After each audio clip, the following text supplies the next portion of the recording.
For this Photoshop tutorial, I'll be going through image size and how to work with large and small images. I have a couple images here that I prepared. This photo of this bird on a branch, and I have a large one and a small one. So let's open up the large one in Photoshop. I'll right click, open with Photoshop, and then I'll go back and open up the little image. Open with Photoshop. So they're the same image of the bird, but they're different resolutions. And what this means is there's more pixels or more dots within the image to make up the picture that you see. One thing that I do to check if an image is high quality is open it in Photoshop and take note of this number up here on the top left. You see that it says 300%. You want to use your zoom keys, which is Command plus and minus, or on PC, Control plus and minus, and zoom out until it goes to 100%. This is the approximate size of your image. If I go back to my large image, you'll see that it's set at 50%. So I'm going to zoom in to make that 100. It says 100 now. You can see how big the bird is. And if I go back to my small image, you can see at 100%, this is how small the bird is. So there's a big difference between these two images. That's why I recommend setting them to 100%, and that will give you a clear indication of how big it actually is. To show you the high and low resolution comparisons, I'm going to zoom right up on the bird's eye.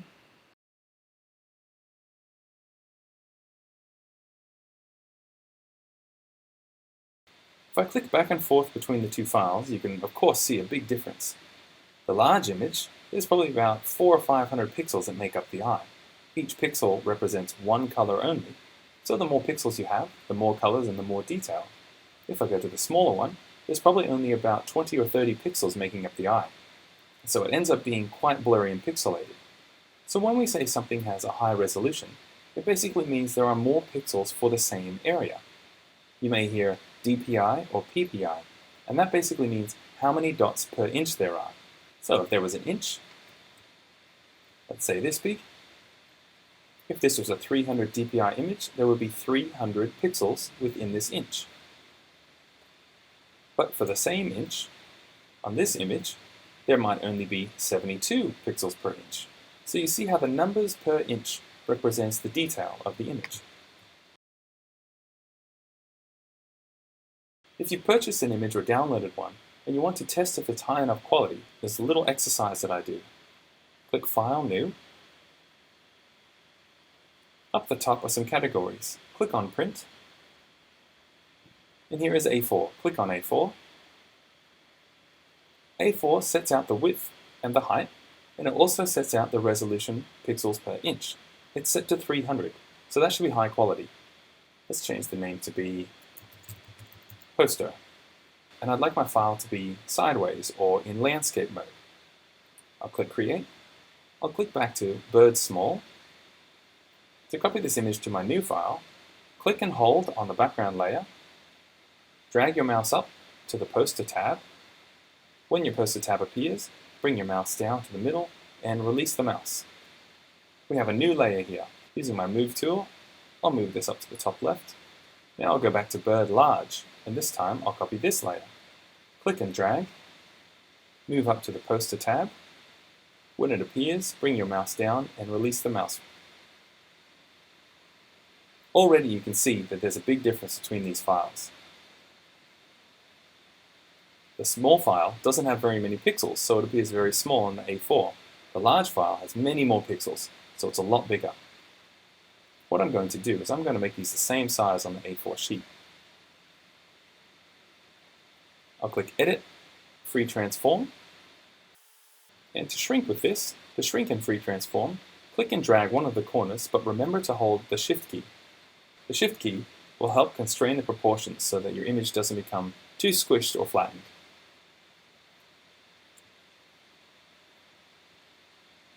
So I'll fill up the image, and I'll click the tick. Now to hide this top layer, I'll click the eye icon. Now select my first layer, which is a small bird image, and again, Edit, Free Transform. I'll hold Shift, then click and drag this bottom right corner.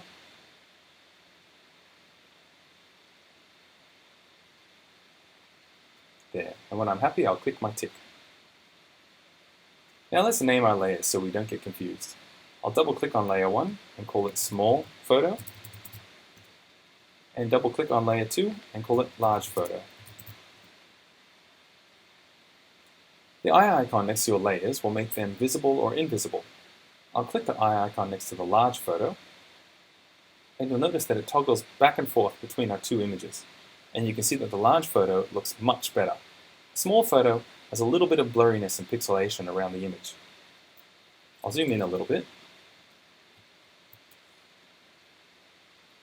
I'll turn the top layer on and off, and you can see just how blurry and pixelated the small photo is.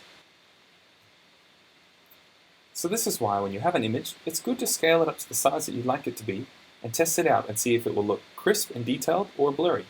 Let's open up another file and do a quick test.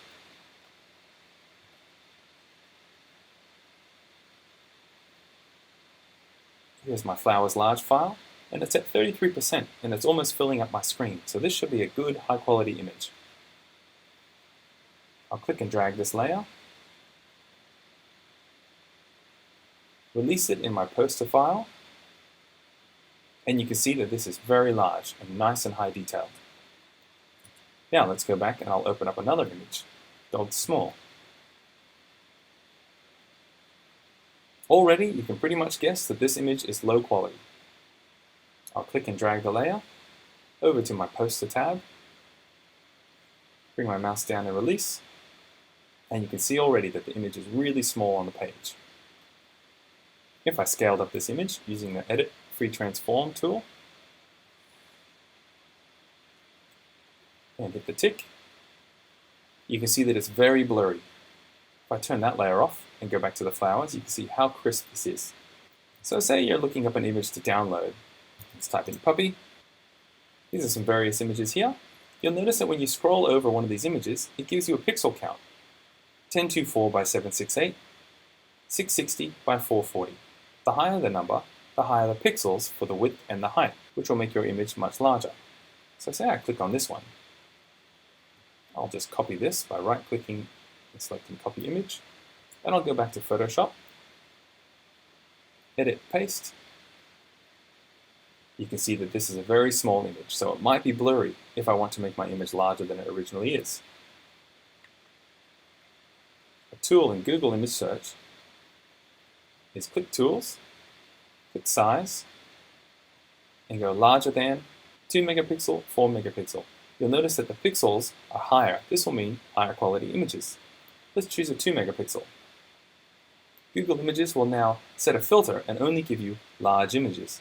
You can see 1920 by 1080, 3888 by 2592.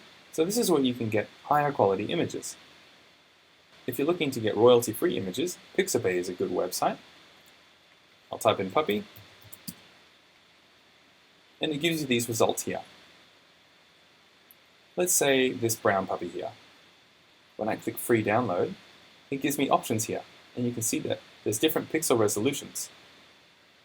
I'll choose 640 by 428 and hit view, and you can see that it's an okay size image.